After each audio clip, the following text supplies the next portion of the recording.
This is me Hasan जामिन आपकी खिदमत में दोबारा से हाजिर हूँ। मैं एक स्टोरी देख रहा था जो कि शेयर करना बहुत लाजमी था। मैंने सोचा इस पे मैं भी अपनी बात मुकम्मल कर लूँ, मेरा पॉइंट ऑफ व्यू भी आना बहुत ज़रूरी है।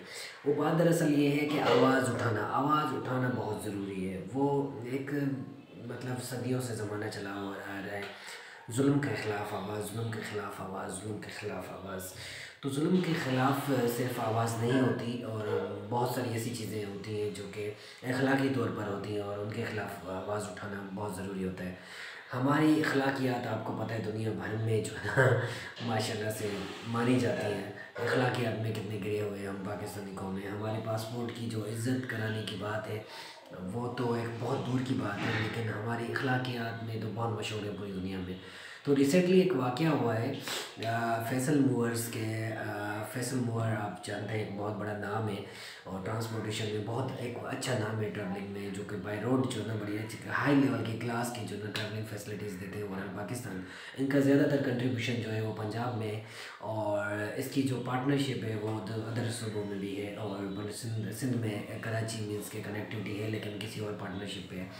तो लाहौर से पिंडी की तरफ एक बस जा रही थी उनकी और उसमें जो है उन्होंने क्या किया जनाब, उन्होंने ये किया कि जो उनकी बस हॉस्टेस है ना उसकी सीट पे जो है पैसेंजर बिठा दिया। अच्छा जी, किसी मुसाफिर को ऑब्ज़र्व हुआ ये और ऑब्ज़र्वेशन के बाद जो है कि उस मुसाफिर ने जो है आवाज़ उठाई और उस आवाज़ के साथ जो है तमाम मुसाफिर जो पैसेंजर्स थे उन्होंने आवाज़ उठाई कि ये ज़्यादती है और वो 8 घंटे का सफ़र जो है किस तरह से, मतलब जितने भी घंटे का सफ़र है लेकिन वो किस तरह मैनेज करेगी और एज अ फ़ीमेल जो है वो किस तरह करेगी खड़े होकर जो ना आप उसको पैसेंजर को उसकी सीट पर बिठा रहे हैं।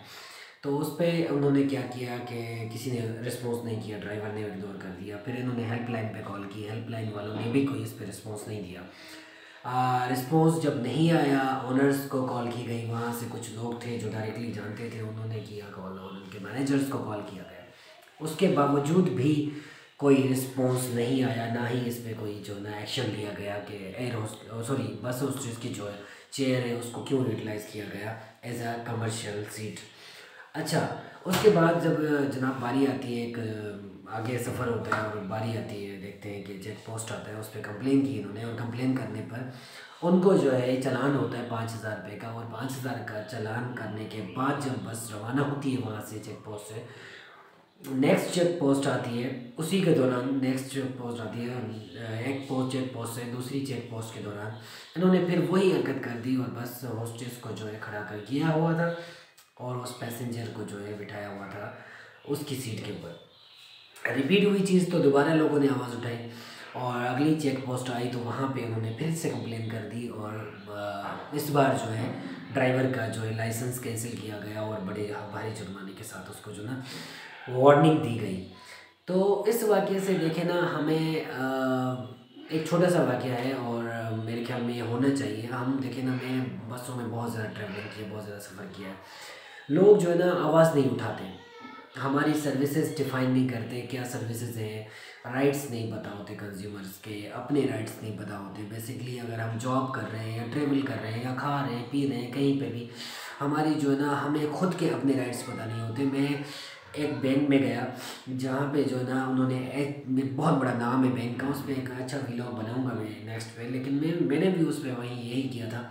तो मैंने आवाज़ उठाई थी उस पर, उन्होंने बाहर खड़ा किया हुआ था लोगों को, बहुत ज़्यादा मतलब इरीटेशन हो रही थी जिसमें फ़ीमेल मेल दोनों बाहर खड़े हुए थे। मैंने उनके जाके मैनेजर से डायरेक्टली बात की कि सर ये क्या चीज़ है। तो उसके ऊपर उन्होंने मुझे फैसिलिटेट करके मुझे जो है ना जल्दी से फ्री किया, लेकिन बाकी लोगों को उन्होंने वहीं खड़ा किया और मैंने लोगों को खड़े हुए वहाँ पे बताया कि भाई आप लोग जो ना जानवर बने हुए जानवर, ठीक है ना, आपके अंदर इंसानियत नहीं है कि अपने हकूक़ जो है बैंक को हम देते हैं प्रॉफिट, हमारी जो डिपॉजिट्स हैं उसी के ऊपर चलता है बैंक। आपने जो है ना अपने आप को डी वैल्यू किया हुआ है, पैसे भी लेके खड़े हुए हैं, डिपॉजिट के लिए भी खड़े हुए हैं, आप कस्टमर भी हैं, उसके बावजूद आप बाहर खो के जलील व ख्वार हो रहे हैं यार। तो इस दो मतलब मेरे तो साथ तो ये पर्सनल ये मैं काफ़ी जगहों पर जो ना आवाज़ बुलंद करता हूँ, चीज़ें करता हूँ, लेकिन लोगों को कहाँ समझ आती है। ये कौम ऐसी है कि जिस कौम को जो है अपने राइट्स लेना नहीं आते, अपने लिए आवाज़ उठाना नहीं आती, तो दूसरों के लिए क्या आवाज़ उठाएगी। एक छोटा सा व्यू था मेरा, वो ये था कि यार आवाज़ ज़रूर उठाएं, आवाज़ वो चाहे अपने लिए हो चाहे किसी और के लिए हो। बहरे गूंगे जो है ना वो जानवर होते हैं, इंसान नहीं होते। इंसान को आवाज़ उठानी चाहिए और इंसान को आवाज़ राइट के लिए उठानी चाहिए, अपने हकूक़ के लिए।